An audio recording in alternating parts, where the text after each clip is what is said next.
Pois é, e muitas vezes, né, deveria ser o contrário, aquele período que ele permaneceu preso para que pudesse refletir, para que, olha, nunca mais eu quero voltar para esse lugar, nunca mais quero ser preso e vou seguir todas as diretrizes estabelecidas e quando eu me reintegrar na sociedade, realmente eu vou procurar seguir todas as leis, afinal, é um dever de todos, né? Um critério básico, que deveria ser básico para todos. Só que não acontece isso. Eu acabei de citar um dos irmãos Cravinhos, que foi contemplado com benefício, foi liberado, mesmo depois de ter arquitetado um plano para matar um casal. A gente lembra, né, da Suzane Ronstoff, que também teve participação nesse crime. Foi liberado, depois foi preso de novo e agora sendo contemplado com o benefício de saída temporária. E aí, ostentando nas redes sociais, com moto grande, andando em autódromo.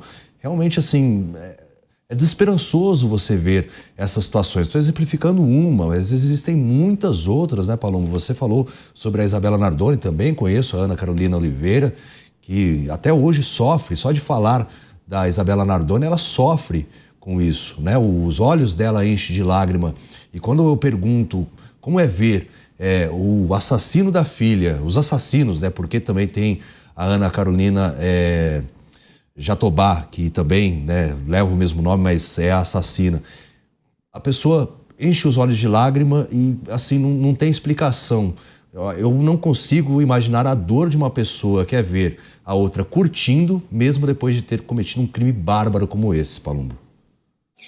É, muita dor. Eu sou amigo pessoal da Ana Carolina Oliveira e eu me lembro que numa das ocasiões ela visualizou a Ana Carolina Jatobá num shopping usando máscara até para não ser reconhecida. É extremamente doloroso você saber que a pessoa que matou, defenestrou, literalmente jogou pela janela a sua filha de tão tenra idade, tão uma criança inocente, jogou pela janela, aí fica míseros 16 anos e vai para a rua. E na maior cara de pau, pede autorização para o judiciário para passar o Réveillon no Guarujá pulando 7 ondinha. Você acha que isso aqui está certo? É claro que não. O Mota falou da reincidência. De cada 10 presos, 7 voltam a cometer o mesmo tipo de delito. Ou seja, a reincidência está em 70%. A cadeia deve ser boa, só pode ser isso, porque ele vai para lá. Ele tem direito a 4 refeições, é café da manhã, é almoço, o almoço vem sobremesa, vem bananinha, vem docinho, depois tem um lanchinho da tarde pro vagabundo, à noite tem um jantar. Ele não faz absolutamente nada. Aí ele corrompe alguém ou consegue colocar para dentro da cadeia um celular, consegue ter bebidas, muitos conseguem ter até acesso a mulheres, né? Ele fala assim, para que eu vou trabalhar se daqui a pouco eu tô solto? Eu vou cometer crime, eu quero ficar no mundo do crime. Agora, se aqui a gente tivesse uma legislação forte, eficiente, não é faculdade do preso trabalhar. Você tem que trabalhar sim, você vai trabalhar para pagar primeiro a vítima, depois para sustentar a sua família e para pagar seus gastos. Mas aqui não. Aqui o criminoso, ele lê 1000 páginas de um livro, 1000 livros, não sei quanto que eles leram. Não, ao contrário. Ele lê alguns livros, o Alexandre Nardoni, e faz o abatimento de 1000 dias de cadeia.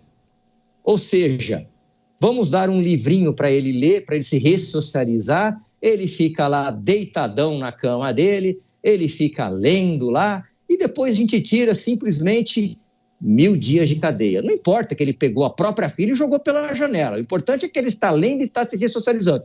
Enquanto você, trabalhador, que está aí trabalhando literalmente, inclusive nessa virada de ano, você que é porteiro, você que está trabalhando na faxina, você trabalha a semana inteira, você não tem tempo nem para ler um gibi, no máximo você consegue dar uma lidinha ali dentro do ônibus, mas muitas vezes você precisa dormir, aí você pega um criminoso assassino de criança que lê alguns livros e tira 1000 dias de cadeia a menos. Não é justo isso. Eu sou favorável para trabalhar. Você não tem que querer trabalhar. Você está forte, você está aí todo robusto, você tem 20 e poucos anos, você tem 30 anos, você tem 40 anos, bora trabalhar. E aí aqui no Brasil, ainda a cada 3 dias de trabalho, tem a remissão da pena. Você trabalha 3 dias, desconta 1. Trabalha 3 dias, desconta 1. Ah, mas agora não precisa nem trabalhar. Para que eu vou trabalhar dentro da cadeia? Eu vou ler alguns livros lá, quer dizer, vou fingir que vou ler, né? Se for livro de figurinha, melhor ainda, porque eu leio mais rápido. É assim que eles pensam. Então, o Brasil realmente é o paraíso dos criminosos. Há muitos anos eu estou falando isso. Ah, delegado Paulo, mas por que vocês não mudam isso no Congresso Nacional? Justamente por causa do viés político ideológico. por causa da ideologia. Muitos, mas muitos mesmo, os parlamentares, defendem bandido.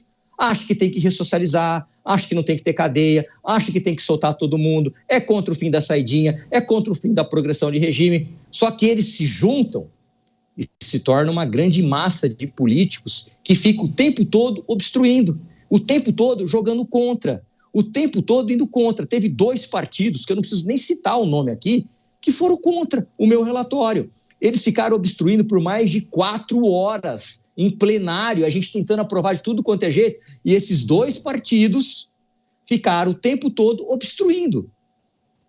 E aí fica difícil, mas graças a Deus, neste caso, a gente conseguiu aprovar. Mas a dificuldade de se aprovar uma lei é gigantesca. Daí vem o povo. Onde o povo entra nisso? Fiscalize o seu político. Independente do viés político e ideológico, tem muita gente de esquerda que odeia bandido.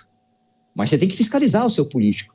Ver o que ele está votando, ver o que ele está fazendo, ver os pareceres dele, a relatoria dele. É tudo público, é só entrar no site do Congresso. Digita o nome do seu parlamentar lá, que vê um histórico de tudo que ele fez. Inclusive as faltas, inclusive se ele faltou de votações, inclusive se ele não votou, porque tem muito parlamentar também que não vota.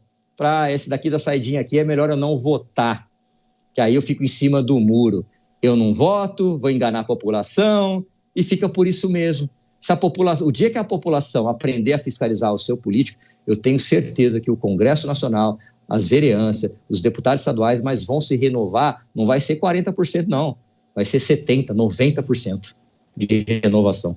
Agora, toda essa reincidência, Mota, você acredita que é por conta da certeza da impunidade?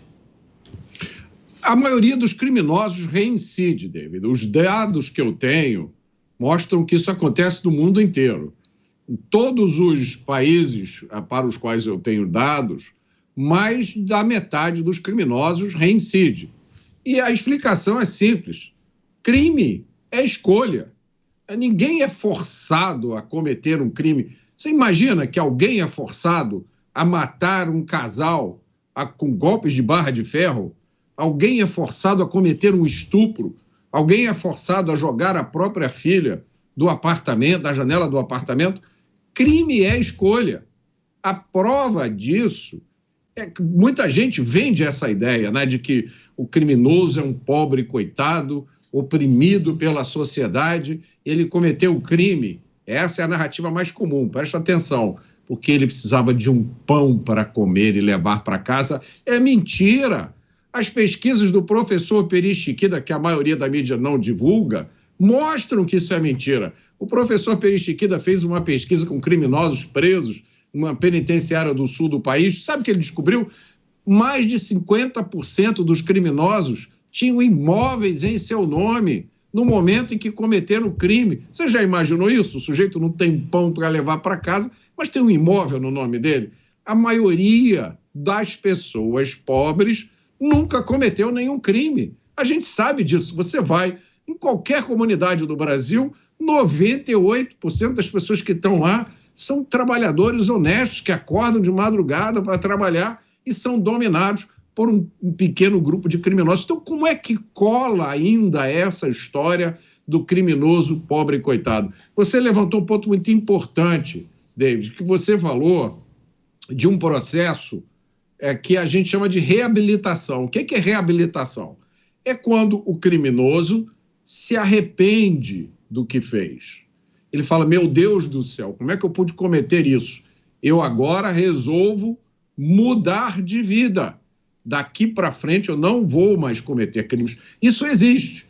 Isso acontece em poucos casos, essa é a realidade, mas acontece em alguns casos. Isso não é ressocialização, isso é reabilitação. E quando você olha e estuda um pouco mais esse assunto, o que leva um criminoso a se reabilitar?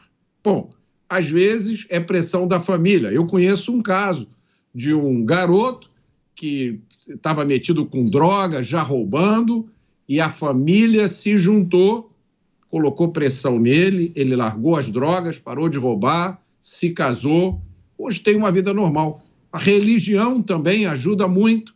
Quando uma pessoa descobre a fé, descobre Deus. Sabe outra coisa que ajuda também, David? A dureza da punição. Quando o sujeito olha e fala, eu não vou mais fazer isso porque eu não quero passar 20 anos preso.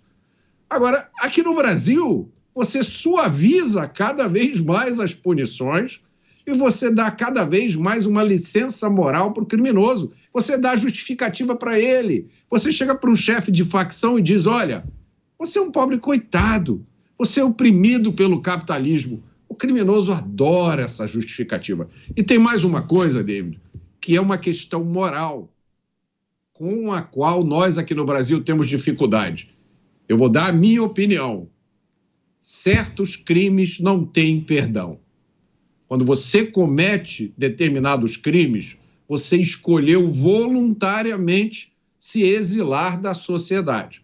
Você, quando joga uma criança de uma janela, e essa criança é sua filha, para mim, você nunca mais deveria ter o direito de viver em sociedade. E a minha opinião é compartilhada pelas grandes democracias do mundo. Todas elas têm ou pena de morte, ou pena de prisão perpétua, ou pena de prisão muito longa, 30, 40, 50 anos. Todas, menos o Brasil. Por quê? A resposta é ideologia. É porque, né, a vida não volta e o momento também não. Então, realmente, é uma situação muito complicada e que a gente, em 2025, não veja tantos casos de impunidade como a gente tem visto, mas, infelizmente, as expectativas não são nada boas, né, Palumbo, em relação a isso. Exatamente, né? Essa é a nossa esperança, né, de que não haja tanta injustiça, tantas inversões de valores, né, que a gente consiga aprovar leis mais pesadas. Como o Mota mesmo falou, né, a nossa legislação é extremamente branda. O bandido, ele não teme a nossa legislação. A gente vê aí casos de assassinos, como o do Alexandre Nardoni, que deveria ficar assim, preso o resto da vida, em prisão perpétua, nunca mais sair. Aí, depois de 16 anos, ele está curtindo a praia. Nesse exato momento, deve estar na praia lá com a sua família, como se nada tivesse acontecido. Então, isso realmente é desmotivador. Os irmãos Cravinhos, né, que ajudaram Suzana von Richthofen a matar os pais a pauladas, um crime extremamente bárbaro, está ali solto, ostentando, usando redes sociais, como se nada tivesse acontecido. Então, fica muito complicado esse tipo de situação, né? Nós temos que pensar sempre em vítima e cidadão do bem. Concordo com o que o Mota falou. A religião, quando as pessoas encontram-se paz na religião, por isso que é importante essas missões pastorais aí que vão dentro das cadeias para tentar fazer orações, independente se é pastor, se é evangélico, se é padre, se é espírita. Eu já vi casos também de detentos que saíram justamente, né, e aliás recebi um relato de um deles que falou, eu me encontrei com Jesus e aquilo não era vida para mim, conheci a palavra e saí. Mas ele teve o livre-arbítrio, ele decidiu por esse caminho. Agora, a maioria quer continuar no crime porque gosta do crime, gosta de levar a vida louca, como eles falam. Sou vida louca mesmo, vou continuar no crime. Não querem trabalhar. Se jogar uma carteira de trabalho para eles e oferecer trabalho, eles não querem. Eu me lembro aqui em Ribeirão Preto, meus pais são empresários, eles contrataram um indivíduo que na hora eu já desconfiei. E ele era tão sem vergonha, tão vagabundo, que ele deixava o canil, os cachorros presos no canil, porque não queria lavar o quintal pela manhã. E aí eu estranhei, puxei a capivara dele. Tinha roubo, tinha extorsão, tinha um monte de crime. Eu falei, tchau, aqui não é lugar para você. Foi embora. Agora, quando você dá uma oportunidade para um criminoso desse, ele não quer trabalhar, fica muito difícil. E os policiais, eles reconhecem pelo andar quando a pessoa é do crime ou não. Do mesmo jeito que o criminoso nos reconhece, que o criminoso bate o olho na gente e fala assim, isso aí é a polícia. A gente também reconhece ele, pelo jeito de falar, pelo jeito de se portar, pelo jeito de olhar, como ele está se comportando em determinado ambiente. Hoje em dia o crime não tem mais dessa de o estereótipo de gente feia. Não, hoje o crime está de terno e gravata, está nos melhores restaurantes. O crime está desse jeito. Só que o Brasil, repito, é o paraíso dos criminosos. Aqui você pode fazer o que você quiser. O que você quiser, que você vai ficar preso pouquíssimo tempo. Você não vai ficar muito tempo preso. É por isso que o Brasil, inclusive, importa bandidos de outro país. Eles vão se esconder aqui, que é muito fácil. E o Rio de Janeiro, então, o Mota sempre fala da DPF 635, onde se proíbe a polícia de entrar no território brasileiro para fazer operações. Ali virou um grande reduto de faccionados que estão com problemas em seus estados, acabam fugindo para o Rio de Janeiro, são acolhidos por facções que são amigas, ficam ali tranquilamente, porque sabe, não, aqui a polícia não entra. Fiquem tranquilos que aqui quando eles vão entrar eles têm que avisar, a gente tem um informante lá de dentro que fica sabendo e aqui não vai acontecer nada com você. Está cada vez pior. Falei isso ontem e vou repetir hoje. Chegará um dia que o policial vai ter que servir cafezinho para o preso, vai ter que ter uma cafeteira dentro da viatura, vai perguntar para ele se ele quer que aumente ou desligue o ar-condicionado e vai ter que dar toda a mordomia para ele, inclusive uma massagenzinha nas costas, já que ele está algemado. Vai chegar um dia que o Brasil vai ter que fazer isso daí, do jeito que nós estamos caminhando, com essa legislação e com esse poder judiciário extremamente complacente. Eu não vou ficar espantado se daqui 10 anos a polícia é obrigada a servir cafezinho para vagabundo dentro de delegacia.